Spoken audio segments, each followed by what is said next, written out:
Greetings from balmy Missouri. Well, we have upon us now a newly identified childhood disorder that we all need to be really concerned about. When I wrote this book in 2010, this disorder had not been officially designated as a medical diagnosis. But now it has, and we have to deal with it if we have children.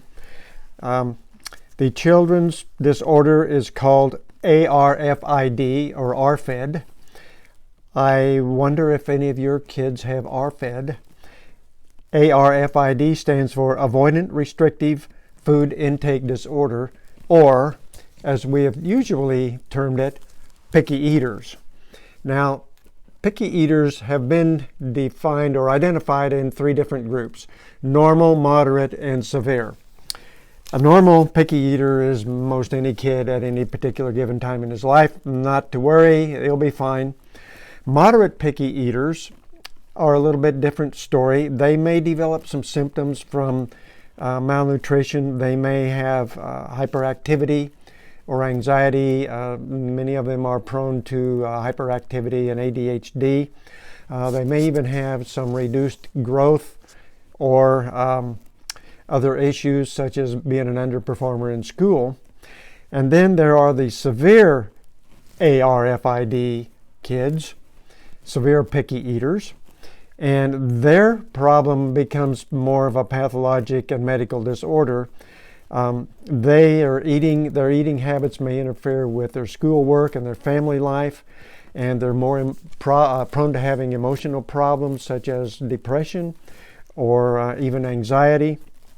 And also, they're likely to display retarded growth and nutritional deficiency related behavior and behavior problems outside the home.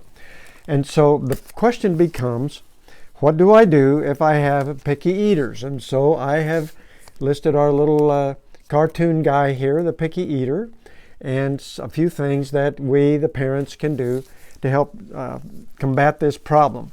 Number one is we shouldn't lead our child into temptation. In other words, what good does it do to try to get him to not eat certain foods when the foods are already around the house and it's fairly easy for him to get into them and eat them? I even read an article on one mother who was hooked on junk food, and so she had a problem in keeping the junk food hidden so her child could not get it as well. Well, that mother needs to deal with her own problem and get all the junk food out of the house.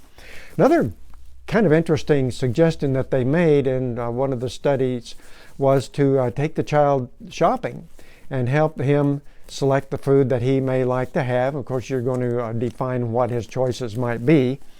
Another thing is to help them feel more comfortable when eating a variety of foods. Now, we don't want to put the pressure on them to eat foods that they're just not really ready to eat, and to gradually, progressively introduce the foods. They may not even eat the food the first few times, maybe for weeks, but you still put it on their plate and kind of get them used to the looks of it and even maybe the smell or the feel or possibly even the taste of it.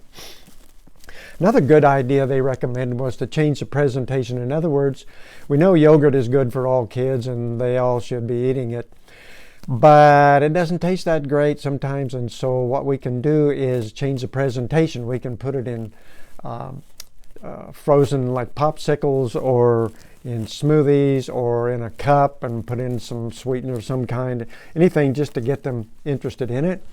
And then we need to cut back on the snacks. They should not ever have a snack within an hour of mealtime. If they get hungry prior to mealtime, we just offer them a drink of water rather than anything sugary like juice, because these box packaged juices, for example, are fine. They're healthful, but they're calories and they will interfere with the child's appetite when the mealtime actually comes around. And last, I highly recommend that we all serve our kids a high quality food, whole food concentrate, one that we've recommended for decades to all of our patients. And if you will message me on Facebook, I will be happy to put you on my newsletter mailing list, and I will talk about all of these matters in detail at the first of next month. in the Healthy Living Bulletin newsletter. So I'd love to have you on the list, and I will give you more detail of this information as the time approaches. Until then, have a great day, and we will talk again next week.